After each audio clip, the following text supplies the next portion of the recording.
ፋሚሊዎች ያላችሁልኝ ወይ ብያለሁ። አዳዲስ መረጃዎችን ይዘን መጥተናል ማለት ነው። ከነሱ መካከል አንዱ እንግዲህ የማንቸስተር ዩናይትዱ ተጫዋች ካሴሚሮ ወደ ኢንተር ሚያሚ ሄደዋል። ወደ እነ ሜሲ ወደ እነ ሌሎች ተጫዋቾች በጣም ታዋቂ ወደ ሱዋሬስ ክለብ ሄዷል ማለት ነው። እንዲሁም ደግሞ ከአንድሬ ጋርናቾ ጋር የተያዙ መረጃዎችን ከሞጀረስ ጋር የተያዙ መረጃዎችን አሉን። እስከ መጨረሻው አብራችሁ እንድትቆዩ ሰብስክራይብ ምትሆን ያልኩ ላይክ እንድታደርጉ እንጠይቃችኋለን በቅድሚያ ማለት ነው። ሰሞኑን በጣም አነጋጋሪ የነበረው የሩበን ሞጀረስን ነበረ። እሱም እንግዲህ ፍርማውን እንግዲህ በ117 ሚሊዮን ለቼልሲ አኖሯል። በጣም የሚገርመው ነገር ደግሞ ከፍርማው ጀርባ ያለው እንግዲህ የቼልሲው ተጫዋች እንግዲህ ኮል ፓልመር ነው ማለት ነው።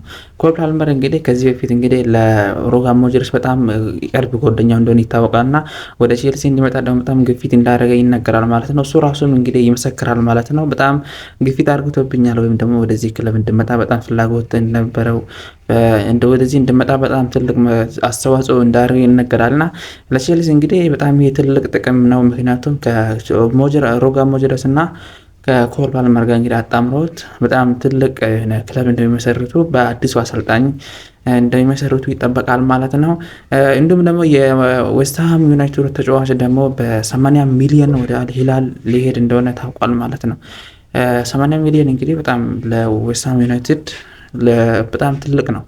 ምክንያቱም ይህ ተጫዋች እንግዲህ ወደ ሱመር ቬላ ተጫዋች ወደ አልሂላል ያቀናል ተብሎ አይጠበቅም። ምክንያቱም ገና ታዳጊ እንደመሆኑ መጠን እንግዲህ ወደ እንግሊዝ ፕሪሚየር ሊግ ነበረ ራሱን ያሳድጋል ተብሎ የተጠበቀው። ነገር ግን እስካሁን ምንም ይፋዊ መረጃ አልወጣም። ነገር ግን አልሂላል እንግዲህ 80 ሚሊዮን ፓውንድ አቅርቦ እንግዲህ ይህን ተጫዋች ይወስደዋል ተብሏል። እንግዲህ ዌስትሃም ዩናይትድ 80 ሚሊዮን ፓውንድ አግኝተው እንግዲህ ይህን ተጫዋች ሳይሸጠው እንግዲህ አያልፍም እና 80 ሚሊዮን እንግዲህ አሳፈረኝ እንደማይል ይጠበቃል። ምክንያቱም ለ80 ሚሊዮን ለዌስትሃም ዩናይትድ እንግዲህ በዚህ ሰዓት በጣም ትልቅና ከፍ ያለ ገንዘብ ወይም ደግሞ ሌላ ተጫዋች ማስፈረም ቢያስፈልግ እንግዲህ የሚያስፈርምበት ምክንያት አለው ወይም ደግሞ ይህን ተጫዋች እንግዲህ ይሸጣል ተብሎ ይጠበቃል ማለት ነው። አልሂላል እንግዲህ ይህን ተጫዋች 80 ሚሊዮን ከሁሉም ክለቦች እንግዲህ በልጦ 80 ሚሊዮን አቅርቦ እንግዲህ ይህንን ተጫዋች እጁ ያስገባል ተብሎ ይጠበቃል ማለት ነው። ከዚህ በኋላ እንግዲህ የተጫዋቹ ፍላጎት ነው የሚጠበቀው ማለት ነው።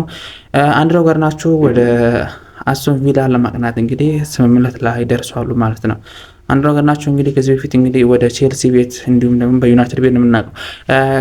የአስቶን ቪላ አሰልጣኝ ዩናይ ኤምሬትስ እንግዲህ ይህንን ተጫዋች እንደፈለጉት እየተነገረ ይገኛል ማለት ነው። መጀመሪያውንም ከዩናይትድ ቤት ሳሉ ዩናይ ኤምሬትስ እንግዲህ ወደ አስቶን ቪላ እንዲመጡ በጣም ይፈልጉ እንደነበረ አብዛኛው መረጃዎች ያመላክታሉ። መጀመሪያውንም ከማንቸስተር ዩናይትድ ሲወጣ ይህ ተጫዋች ወደ ቼልሲ ከመሄዱ በፊት እንግዲህ ይህ ተጫዋች ወደ አስቶን ቪላ እንዲመጣ በጣም አስተዋጽኦ ወይም ደግሞ ፍላጎት እንደነበራቸው ይነገራል። ነገር ግን ይህ ተጫዋች እንግዲህ ወደ አስቶን ቪላ መምጣት አልቻለም ነበረ። ከዩናይትድ እንደወጣ ቼልሲ ነበር መግባት የቻለው። ቼልሲ ደግሞ እንግዲህ አሁን ወደ አስቶን ቪላ ሲልከው እንግዲህ እሱን ተጫዋቹ እንግዲህ ተስማምተዋል ማለት ነው።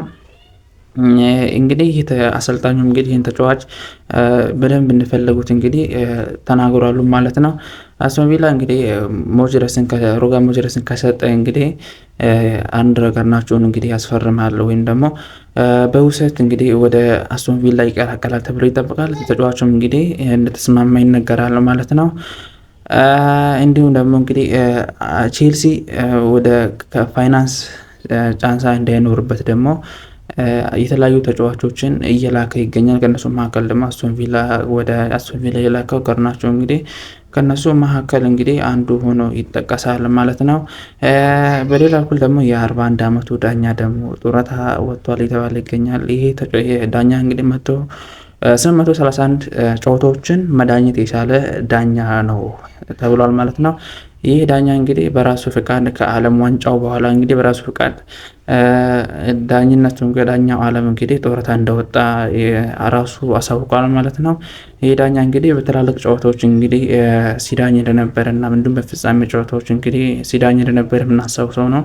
እንዲሁም በማንቸስተር ሲቲ በአርሰናል መካከል እንግዲህ ዳኝቷል ማለት ነው። ይህን ዳኛ እንግዲህ በ41 ዓመቱ እንግዲህ ከዳኝነት እንግዲህ ራሱን አግልሏል ማለት ነው። በራሱ ፍቃድ እንግዲህ ከዓለም ዋንጫው ከተጠናቀቀ በኋላ እንግዲህ ከዳኝነት ስራ እንግዲህ ራሱን እንዳገለለ ይፋ አድርጓል ማለት ነው።